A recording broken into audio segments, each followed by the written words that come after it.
Welcome back, Pokemon fans. Angel of the Night here. We are back again with the Grand Challenge 2025, part number 2, and this is battle number 29. Now, our opponent here is going to lead off with a Hydreigon and a Rillaboom, and of course, we're coming in here with our Indeedee and our Exeggutor combo. Now, the Rillaboom, of course, is faster than the Indeedee and setting up the Grassy Surge, which is the grassy terrain. However, the Indeedee, being the slowest onto the field, ends up activating the Psychic Surge, which sets up the Psychic terrain at the end of the entry turns. Now, we do have a couple of options here. We can go in for the Follow Me with the Indeedee, or we can swap out and go to Ninetales, setting up the Sun, which would activate the Chlorophyll on the Exeggutor, boosting our speed by 2. Which is exactly what we're going to do here. We're going to swap into the Ninetales, and with the Exeggutor, we are going to go in for the Protect, so that way we don't take any damage from the opposing Pokemon.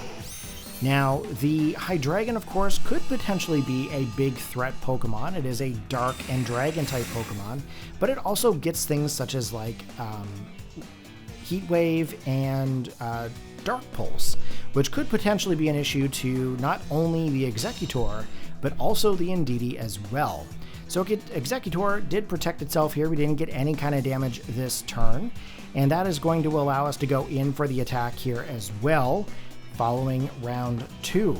Now, Ninetales, of course, I'm thinking Heat Wave is probably my best choice in order to get the damage to the Rillaboom as well as the Hydreigon. With the Exeggutor, however, we are going to go for the Terrestrialization, and I'm believing we're going to go for the Terra Fire. That's pretty much the only option that I have here to go for that Hydreigon.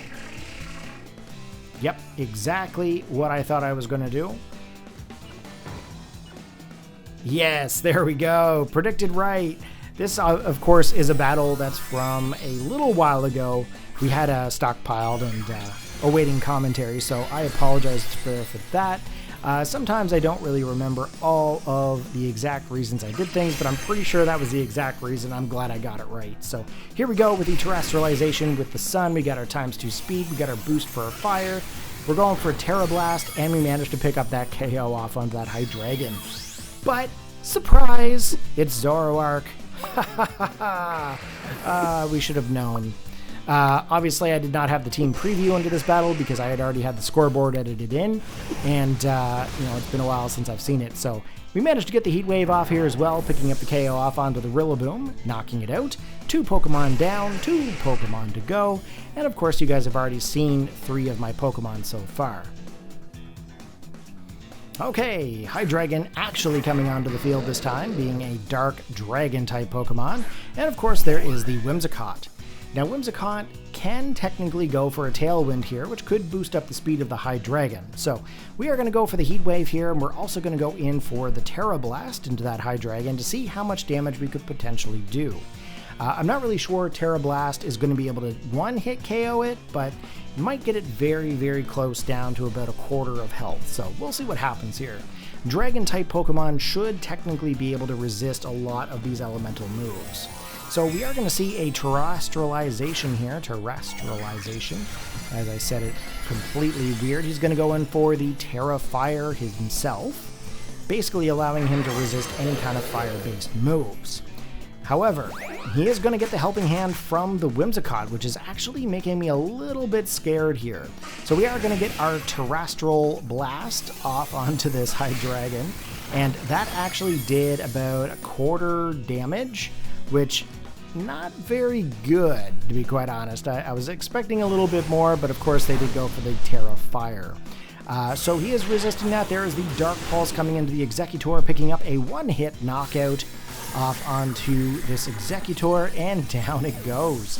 So pretty much at this point, we have Indeedee, Ninetales, but we also have Sneasler. Now, I don't know if Indeedee would have been the right call to come in here. I think we are going to go in for the Sneasler. And Sneasler, of course, should be able to outspeed in some situations, just as long as they don't actually get the Tailwind set up. So we are going to go for a Heat Wave here, hoping to hit that Whimsicott, but at the same time, I think we're going to try to go for the Rock Slide to be able to hit that Hydreigon. Now, of course, that should be able to hit 2 Pokemon at once, but mind you, remember, Rock Slide is only 75% accurate, which means that it could potentially miss the other Pokemon on the team. Now, we did manage to hit here, and the Heat Wave manages to pick up the KO on the other two Pokemon, and that is going to be game. So if you guys enjoyed the battle there today, go ahead and give it a big thumbs up, post your comments down below, and I will catch you next time. Peace out.